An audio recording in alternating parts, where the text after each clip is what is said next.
Baik, Assalamualaikum warahmatullahi wabarakatuh.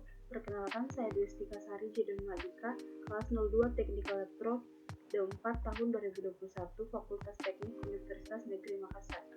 Pada kesempatan kali ini, saya akan memaparkan materi tentang karakteristik listrik dari saluran transmisi yang telah diberikan oleh Bapak Al-Imran STMT selaku dosen pengampu mata kuliah transmisi AC.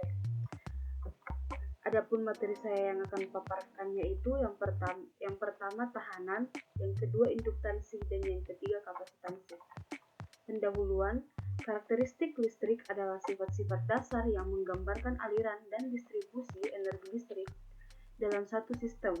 Saluran transmisi adalah bagian penting dari sistem penyediaan listrik yang mentransfer energi listrik dalam jumlah besar dari pembangkit listrik ke daerah-daerah yang membutuhkannya, seperti pabrik, bisnis, dan rumah tangga.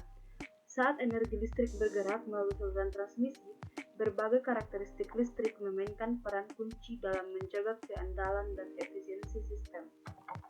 Materi yang pertama itu tahanan. Tahanan dalam konteks listrik adalah sifat dari sebuah konduktor atau perangkat listrik yang menghambat aliran arus listrik. Tahanan disebabkan oleh gesekan elektron dalam konduktor. Dan semakin tinggi tahanan, semakin besar hambatan terhadap aliran arus listrik. Tahanan suatu konduktor atau penghantar diberikan dengan rumus yaitu R sama dengan Q kali A per A, di mana Q resistivitas atau tahanan jenis bahan, dan I panjang kawat, dan A luas penampang. Karena pada umumnya, kawat-kawat penghantar terdiri dari kawat pilin atau stranded conductors, maka sebagai faktor koreksi untuk memperhitungkan pengaruh dari pilin tersebut, panjang kawat dikalikan 1,02 atau setara dengan 2% faktor koreksi. Tahanan kawat berubah oleh temperatur dalam batas temperatur 100 derajat Celcius sampai 1000 derajat Celcius. Maka untuk kawat tembaga dan aluminium berlaku persamaan RT12 sama dengan RT1 ditambah alpha T12 dikali RT2 dikurang RT1, di mana RT2 atau tahanan pada temperatur 2 dan RT1 tahanan pada temperatur 1, dan alpha T12 koefisien temperatur dari tahanan pada temperatur T1 derajat Celcius. Nilai koefisien suhu juga tidak konstan dan tergantung dari suhu awal. Koefisien suhu itu pada suhu T1 adalah alpha 1 sama dengan alpha 0 per 1 tambah alpha 0 T1, di mana alpha 0 adalah koefisien suhu resistansi pada 0 derajat Celcius. Dapat kita perhatikan tabel harga-harga T0 dan untuk bahan konduktor standar. Dan tabel kedua yaitu resistivitas dari bahan konduktor standar untuk berbagai temperatur. Tahanan arus searah yang diperoleh dari perhitungan di atas harus dikalikan dengan faktor, di mana 1,0 sama dengan untuk konduktor padat dan 1,01 untuk konduktor pilin yang terdiri dari 2 lapis atau strand, dan yang terakhir 1,02 untuk konduktor pilin yang lebih dari 2 lapis.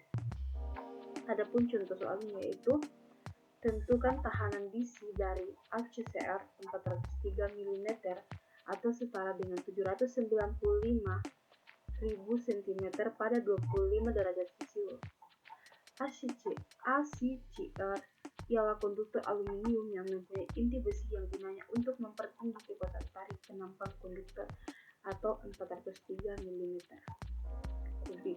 Tidak termasuk penampang baja, jadi hanya penampang asli. Jadi untuk konduktivitas 61%, maka tahan di sini adalah Hv yang dipertanyakan di sini adalah tahanan DC-nya. Jadi dapat kita lihat penjelasannya itu dengan R25 sama dengan 1,02 dikali 2,9 dikali 10 pangkat min 5 dikali 10 per pangkat 5 per 403 dikali 10 pangkat 2, hasilnya itu 0,0731 ohm per kilometer. Materi yang kedua, induktansi. Dalam penurunan rumus untuk induktansi dan reaktansi induktif dari satu konduktor biasanya abaikan dua faktor itu. Yang pertama, efek kulit atau skin effect. Yang kedua, efek sekitar atau proximity effect. Efek kulit ialah gejala pada arus bolak-balik bahwa kerapatan arus dalam penampang konduktor tersebut makin besar ke arah permukaan kawat. Tetapi jika hanya meninjau frekuensi kerja 50 Hz, maka pengaruh skin effect sangat kecil dan dapat diabaikan. Efek sekitar ialah pengaruh dari kawat lain yang berada di samping kawat pertama atau yang ditinjau, sehingga distribusi flux tidak simetris lagi. Tetapi bila radius konduktor kecil terhadap jarak antara keduanya, maka efek sekitar dapat diabaikan. Tiap konduktor bila mana dilalui aliran listrik akan membentuk suatu medan magnet yang terdiri atas lingkaran-lingkaran konsentrik dengan konduktor sebagai titik tengah dan terletak pada bidang tegak lurus pada panjang konduktor. Sebagian medan terletak di dalam konduktor dan sebagian lainnya di luar konduktor. Dapat kita lihat gambar di samping, itu gambar induktansi saluran udara satu fase. Umpamakan radius penampang konduktor sebesar R dan arus listrik yang mengalir sebesar ampere dengan menganggap distribusi medan di dalam konduktor berbentuk rata. Intensitas medan pada tempat X dari pusat konduktor ialah Hx sama dengan 1x per 2pi R pangkat 2 bila X lebih kecil dari R. Selanjutnya berlaku Ix sama dengan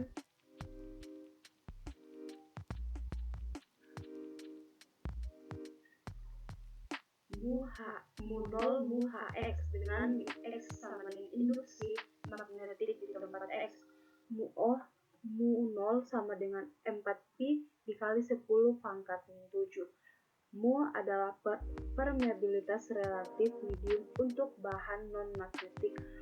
Mu sama dengan 1. Dengan demikian, maka flux yang melewati dinding suatu tabung silindris dengan tebal dx dan panjang 1 meter menjadi theta x sama dengan dx dikali I dikali dx sama dengan mu 0x per 2pi R pangkat 2 dikali I dikali dx. Flux ini mengait hanya dengan arus yang terletak di dalam lingkaran dengan radius x, yaitu dengan X pangkat 2 per R pangkat 2 dikali I, sehingga kaitan fluxnya yaitu mu 0 dx dikali dx per 2pi R pangkat 2 dikali X pangkat 2 per R pangkat 2 dikali I sama dengan mu 0 dikali X pangkat 3 I dikali I sama dengan per 2pi R pangkat 4 dikali dx. Kaitan flux seluruhnya mulai dari pusat lingkaran hingga tepi konduktor menjadi kaitan flux total. Integral R0 mu 0 x3 dikali I per R4 dikali dx sama dengan mu 0 I per 8pi. Kini perlu diperhatikan flux luar, yaitu yang terletak di luar konduktor. Yang akan diperhatikan hanyalah flux yang terletak di antara kedua konduktor, karena selebihnya merupakan flux gabungan yang tidak berpengaruh pada induksi sendiri. Kuat medan disebabkan suatu konduktor pada jarak X mulai dari pusat konduktor X lebih kecil dari R adalah Hx sama dengan mu 0 I per 2pi X. Induksi magnetik menjadi dx sama dengan mu 0 I per 2pi X. Flux yang melewati dinding suatu tabung silindris dengan tebal dx dan panjang 1 meter menjadi theta x sama dengan mu 0 I per 2pi X dikali dx. Kaitan flux total di luar konduktor, integral dr mu 0 I per 2pi X dikali dx sama dengan mu 0 I per 2pi ln d per R. Kaitan flux keseluruhan yaitu dari dalam maupun luar konduktor menjadi theta t sama dengan mu I per 8pi ditambah mu 0 I per 2pi ln d per R sama dengan mu I per 4pi 0,5 ditambah 2 ln d per R. Dengan demikian, mengalihkan flux dari kedua konduktor menjadi theta sama dengan mu 0 I per 4V 1 tambah 4 ln di per meter panjang. Dan ikatan flux total dari kedua konduktor pertukaran arus menjadi L sama dengan mu 0 per 4V 1 tambah 4 ln D per R sama dengan 4V dikali 10 pangkat min 7 per 4 dikali 1 tambah 4 ln D per R, atau L sama dengan 1 tambah 4 ln D per R dikali 10 pangkat min 7 dikali H per M. Induktansi dari suatu saluran udara 3 fase yang terletak simetris sebagai segitiga sama sisi dapat kita lihat pada gambar 2.2 adalah L sama dengan 0,5 ditambah 2 ln D1, D2, D3 pangkat sepertiga di per R dikali 10 pangkat min 7 dikali H per M. Dapat kita perhatikan gambar 2.2 induktansi saluran udara 3 fasa, di mana gambar yang pertama itu segitiga sama sisi dan yang gambar kedua segitiga sisi tidak sama.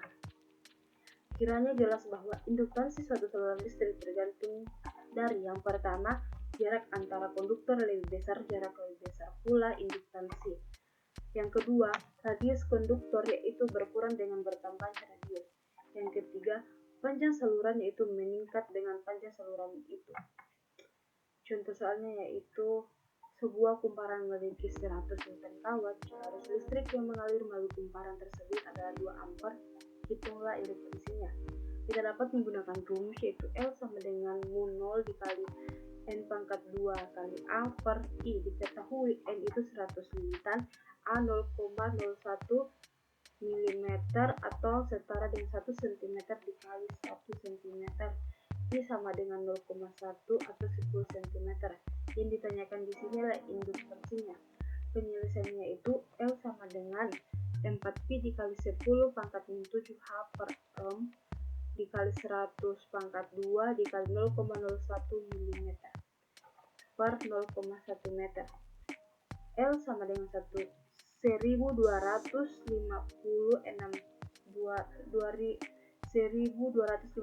dikali 10 pangkat min 2 Hz dikali 10.000 per 0,1 meter.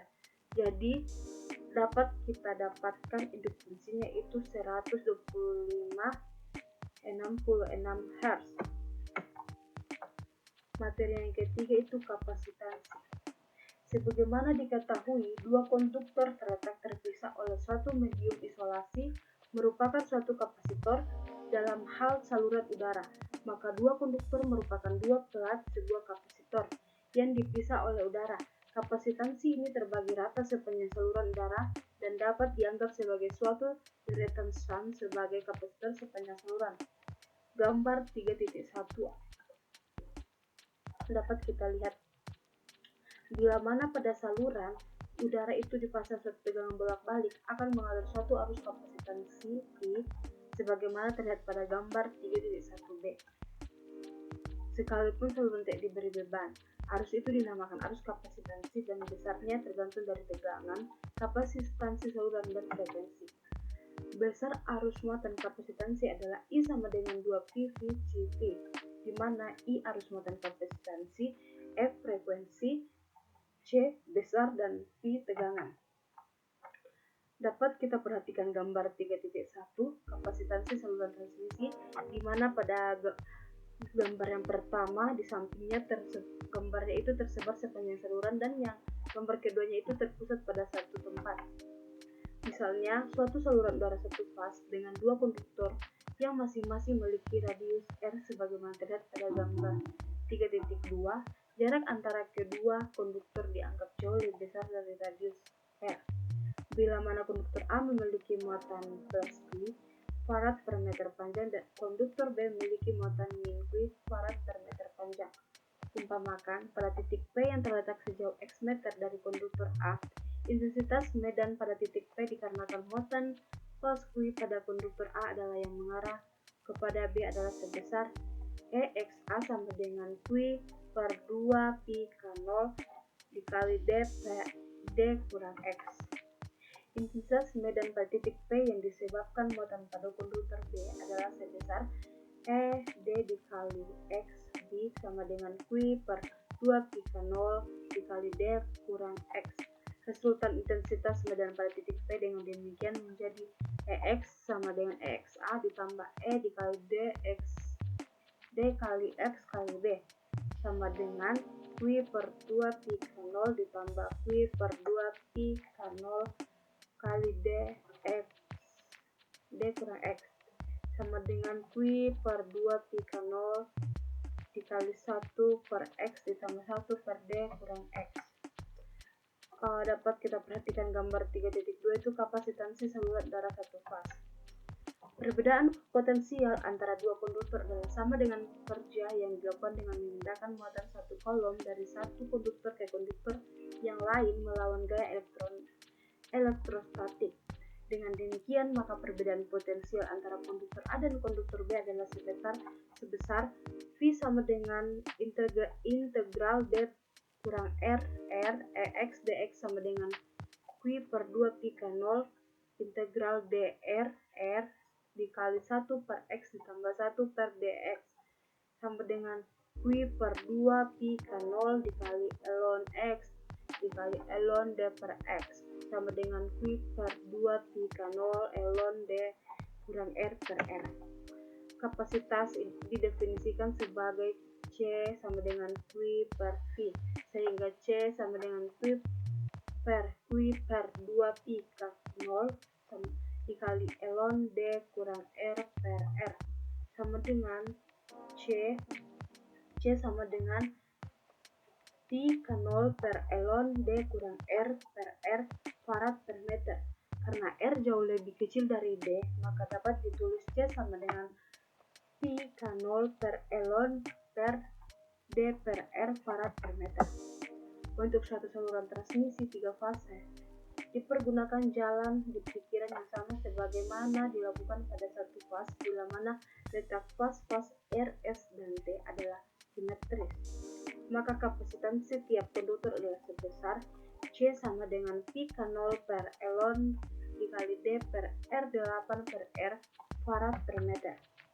Bila mana konfigurasi ketiga fas tidak simetris dapat kita perhatikan pada gambar 2.2 yang kedua, maka besaran D diganti dengan D1, D2, D3 pangkat sepertiga. Dengan memperhatikan rumus-rumus di atas dapat dilihat bahwa kapasitansinya yang pertama menjadi lebih besar dengan panjang saluran, menjadi lebih besar dengan radius R, menjadi lebih kecil dengan jarak D.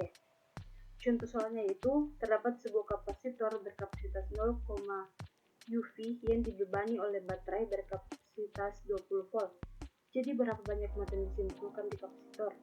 Jadi dapat kita ketahui C sama dengan 0,8 UV, UF sama dengan 8 dikali 10 pangkat 7 F. V sama dengan 20 volt. Yang ditanyakan di sini tuh berapa nilai Q-nya. Penyelesaiannya itu C sama dengan Q per V. Jadi Q sama dengan C dikali V. Q sama dengan 8 kali 10 pangkat 7 dikali 20. Q sama dengan 1,6 kali 10,5 pangkat 5 kolom. Jadi nilai Q-nya yaitu 1,6 dikali 10 pangkat 5 kolom.